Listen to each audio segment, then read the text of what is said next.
ఏం చెప్పారంటే అధ్యక్ష స్పష్టంగా చెప్పిన మాట స్టేట్ ఫైనాన్సెస్ మీద ఇవాళ గర్వంగా చెప్తా ఉన్నా అధ్యక్ష. ఆర్థిక సంఘం నివేదికను చదువుకోండి. తెలంగాణ పరాన్న బుక్ కాదు అధ్యక్ష, కేంద్రం మీద ఆధారపడే రాష్ట్రం కాదు. సెల్ఫ్ డబ్బాలు కొట్టుకోవడం మాకు అలవాటు లేదు అధ్యక్ష. సెల్ఫ్ రిలయంట్గా మార్చాం అధ్యక్ష తెలంగాణ రాష్ట్రాన్ని.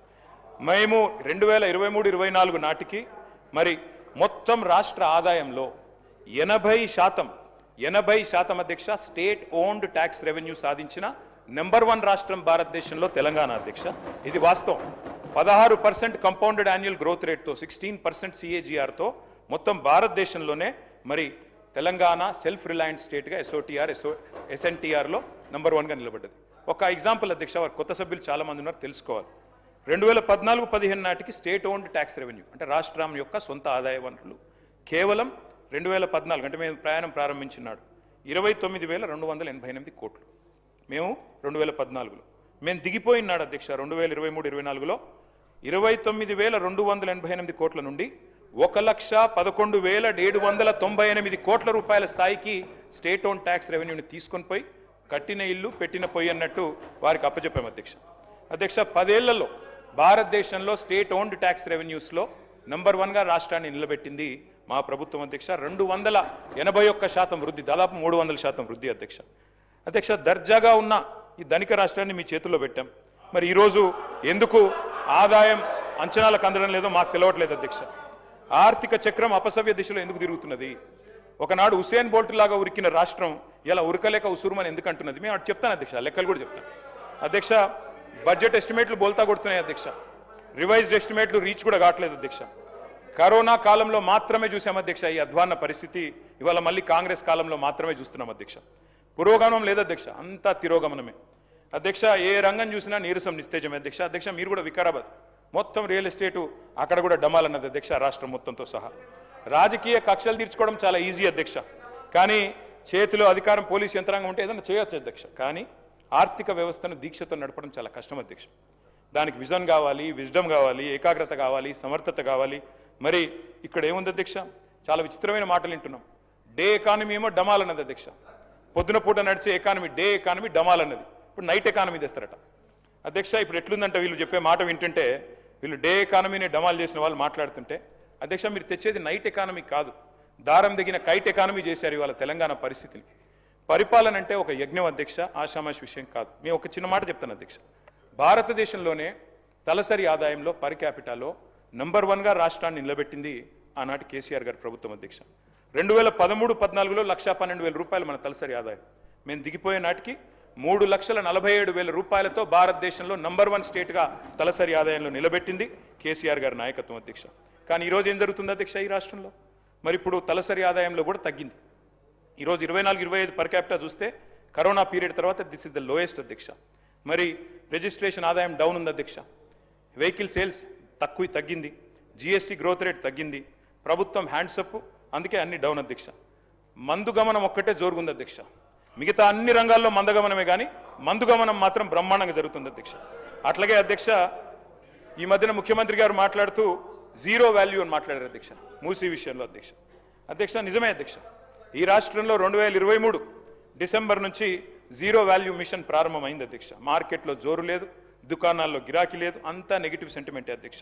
క్రయ విక్రయాలు, రియల్ ఎస్టేట్ అన్ని డమాల్. పల్లెల్లో పొలానికి ధర లేదు. ప్లాట్లు కొన్న వాళ్ళు ఇవాళ మళ్ళీ అమ్ముకోవడానికి రీసేల్ కోసం నానా పాటలు పడుతున్నారు. సాగు భూమి అమ్మకాల్లో స్తబ్దత, రియల్ ఎస్టేట్ చిత్తైపోయిన పరిస్థితి. ఒకప్పుడు అధ్యక్ష నీరో చక్రవర్తి గురించి చదువుకున్నాం అధ్యక్ష, ఇప్పుడు జీరో చక్రవర్తిని చూస్తున్నాం అధ్యక్ష. గొప్ప విషయం అధ్యక్ష ఇది. ప్రజల ఆస్తుల్ని జీరో వాల్యూ చేస్తానని చెప్పిన ముఖ్యమంత్రి ఇంకెవరు లేరు అధ్యక్ష. స్టాంప్స్ అండ్ రిజిస్ట్రేషన్స్ అధ్యక్ష చూస్తే ఇవాళ రాబడులు 2023-24లో 14,295 కోట్ల రూపాయలు వచ్చింది అధ్యక్ష ఆనాడు. మరి 2024-25లో అంచనాలు పెట్టుకున్నారు అధ్యక్ష. కానీ ఏమైంది అధ్యక్ష? 14,295 కోట్ల నుంచి స్టాంప్స్ అండ్ రిజిస్ట్రేషన్స్ ఆదాయం 8,473 కోట్లకు పడిపోయింది. 10 ఏళ్ల కాలంలో 25% గ్రోత్ రేట్తో నడిపించాం అధ్యక్ష. కానీ ఇప్పుడు నేల చూపులు అధ్యక్ష. ఈరోజు మీరు చూస్తే ఈ సంవత్సరం కూడా చూడండి అధ్యక్ష, గత ఏడాది షాక్కి తగ్గించుకున్నారు అధ్యక్ష ఎస్టిమేట్స్. ఈసారి 19,000 కోట్ల టార్గెట్ పెట్టుకున్నారు. కానీ జనవరి వరకు చూస్తే రీచ్ మాత్రం కేవలం 64%. ఈ లాస్ట్ క్వార్టర్లో ఏమైనా వస్తుందా లేదా మంత్రి గారు చెప్పాలి అధ్యక్ష. ఇది కరోనా తర్వాత సెకండ్ లోయెస్ట్ అధ్యక్ష. తెలంగాణ ఏర్పడ్డ తర్వాత కరోనా తర్వాత రియల్ ఎస్టేట్ రంగంలో ఉన్న స్లంప్కి ఇది ఒక నిదర్శనం అధ్యక్ష. ఇక అధ్యక్ష ఎందుకు ఎందుకు ఈ రకంగా జరుగుతుంది అంటే ఒకటే ఒకటి అధ్యక్ష, ఇవాళ నెగిటివ్ మైండ్ సెట్, నెగిటివ్ విధానాలు అధ్యక్ష, ఒకటి రెండు కాదు. మరి ఇవాళ రివెంజ్ పాలిటిక్స్, హైదరాబాద్ బ్రాండ్ ఇమేజ్ని కూడా బలిపెట్టే పరిస్థితి. మీరు చూడండి అధ్యక్ష, ఎంత విచిత్రమైన గవర్నమెంట్ అంటే ఇది. మా శ్రీధర్ బాబు గారికి తెలుసు అధ్యక్ష, వాడు ఐటీ మినిస్టర్ గారు. టీ హబ్ అనేది వరల్డ్లోనే లార్జెస్ట్ ఇంక్యుబేటర్ అధ్యక్ష, టెక్నాలజీ ఇంక్యుబేటర్ అధ్యక్ష. అది మేము కట్టాం. ఇవాళ శ్రీధర్ బాబు గారు నడిపిస్తూ ఉన్నారు, గవర్నమెంట్ నడిపిస్తూ ఉన్నారు. కానీ ఈ ప్రభుత్వం ఆలోచనలు ఎట్లా ఉంటాయి అధ్యక్ష అంటే, మరి టీ హబ్ అంటే అది ఏమనుకున్నారు, ఛాయ్ అమ్ముకునే దుకాణం అనుకున్నారో ఏందో తెలియదు. కానీ మన ప్రభుత్వ కార్యాలయాలు అందులోకి తరలించాలని ఆర్డర్ ఇచ్చారు అధ్యక్ష. ఆర్డర్ ఇచ్చి మళ్ళీ తర్వాత గంటలో 2 గంటలకో సవరించుకున్నారు. అంటే మంత్రులకు తెలియకుండా, ముఖ్యమంత్రి గారికి తెలియకుండా ఆర్డర్లు వస్తున్నాయి, మళ్ళీ తర్వాత సవరించుకుంటున్నారు. ఏం నడుపుతున్నారో మాకైతే అర్థం కావట్లేదు అధ్యక్ష. అధ్యక్ష, వాస్తవం ఏంటి అంటే, స్వరాష్ట్రం వచ్చిన తర్వాత ఇవాళ ప్రజల ఆర్థిక స్తోమత పెరిగింది అధ్యక్ష, కుటుంబాల ఆదాయం పెరిగింది. ఇది నా కవిత్వం కాదు అధ్యక్ష, నేను ఇస్తాను. ఎంపీసీఈ సర్వే అధ్యక్ష, సర్వే మీకు పంపిస్తాను అధ్యక్ష. కుటుంబ తలసరి వ్యయంలో తెలంగాణ భారతదేశంలో నెంబర్ 1 అధ్యక్ష, రూరల్లో నెంబర్ 4. వస్తువులు, వాహనాలు, టీవీలు, ఫ్రిడ్జ్లు ఇవన్నీ కూడా బ్రహ్మాండంగా కొంటున్న రాష్ట్రం ఎక్కడ ఉంది ఈ దేశంలో అంటే తెలంగాణ అని నానుడి. కానీ ఈరోజు పరిస్థితి ఎంత అధ్యక్ష? మరి 4-5 నెలలుగా నెగిటివ్ ఇన్ఫ్లేషన్ నడుస్తూ ఉంది. నెగిటివ్ ఇన్ఫ్లేషన్, డిఫ్లేషన్ అంటే జూన్ నుంచి అక్టోబర్ దాకా 5 నెలల్లో 4 నెలలు డిఫ్లేషనే ఉన్నది. ఎక్కడుంది గ్రోతు?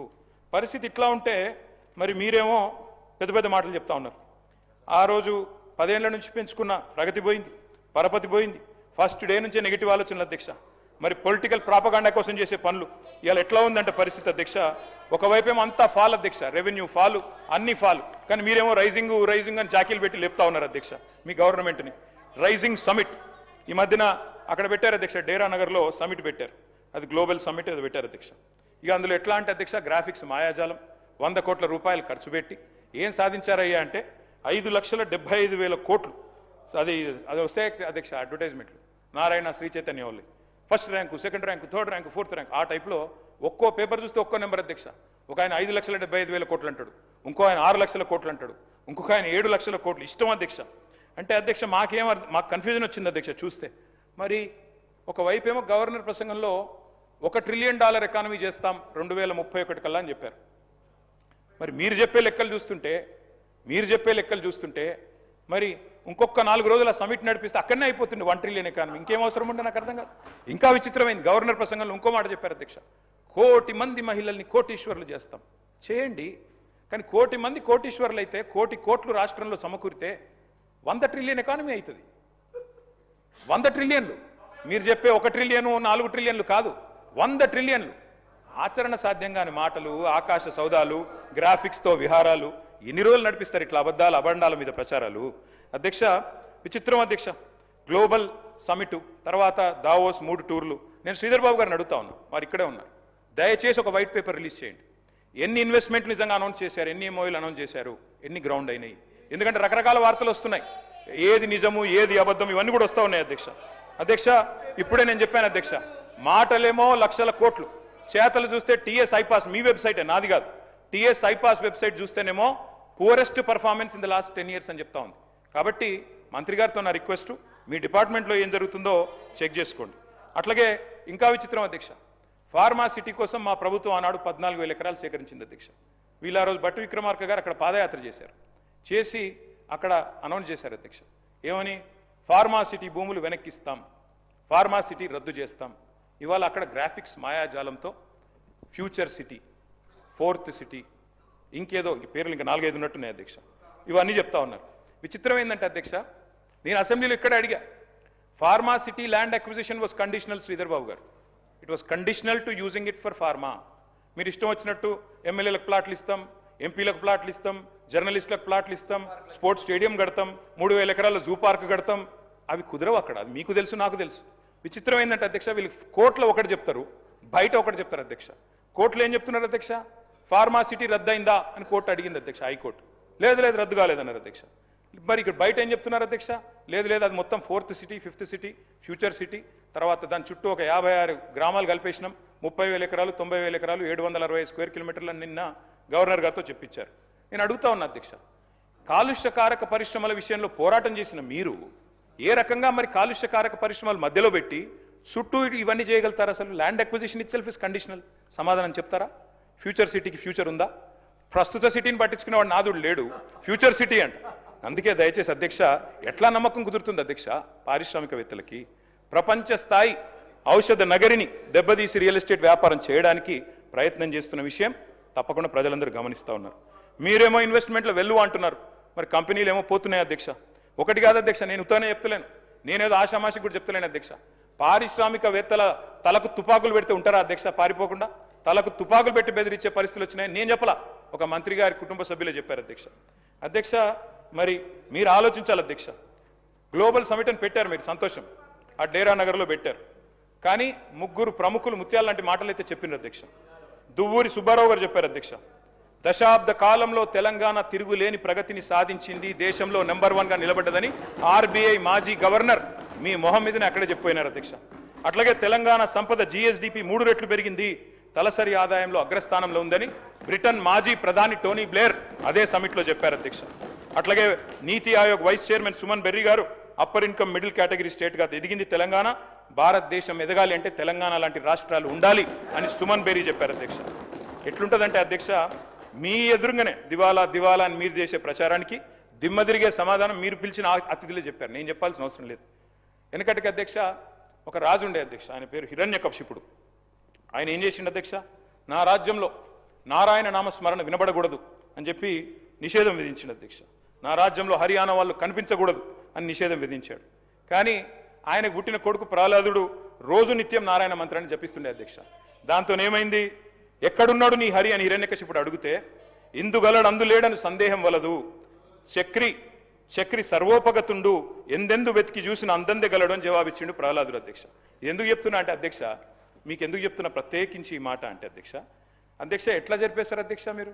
మీకు ఇష్టం లేకపోవచ్చు, ముఖ్యమంత్రి గారు మాట్లాడితే రాజశేఖర రెడ్డి గారి పేరు, చంద్రబాబు నాయుడు గారి పేరు చెప్తారు, కానీ 10 ఏళ్ళు తెలంగాణ తెచ్చి 10 ఏళ్ళు తెలంగాణ నగరభాగాన్ని నిలబెట్టిన కేసీఆర్ గారి పేరు చెప్పడం మీకు ఇష్టం లేదు. కానీ వాస్తవం ఏంది అధ్యక్ష, ఎట్లా జరిపేస్తారు కేసీఆర్ గారు ఆనవాళ్ళు? అడుగడుగున ఆనవాళ్ళు కేసీఆర్ గారివే కదా. మీరు కూర్చునే సెక్రటేరియట్ కట్టిందే కేసీఆర్ గారు, అట్లాగే ఇవాళ ముఖ్యమంత్రి గారు కూర్చుంటున్న కమాండ్ కంట్రోల్ సెంటర్ కట్టింది కేసీఆర్ గారు. మీరు ఫ్యూచర్ సిటీ అని బిల్డప్ ఇస్తే ఆ ఫ్యూచర్ సిటీ భూసేకరణ చేసిందే కేసీఆర్ గారు. అసలు తెలంగాణ రాష్ట్రమే కేసీఆర్ ఆనవాళ్ళు కదా, అంతకంటే ఏం చెప్పాలి మీకు అధ్యక్ష? ఈ ప్రభుత్వం అధ్యక్ష కొన్ని విషయాల్లో మాత్రం మంచి దూకుడుతో పర్ఫార్మెన్స్ చూపెడుతోంది అధ్యక్ష, చాలా దూకుడు. కొన్ని విషయాలు ల్యాండ్ ఆక్షన్లు, లిక్కర్ కలెక్షన్లు, అదుపులేని అప్పుల అధ్యక్ష. వాస్తవం ఏంది అధ్యక్ష? అన్నిట్లో రివర్స్ గేర్ అంటే కాదు.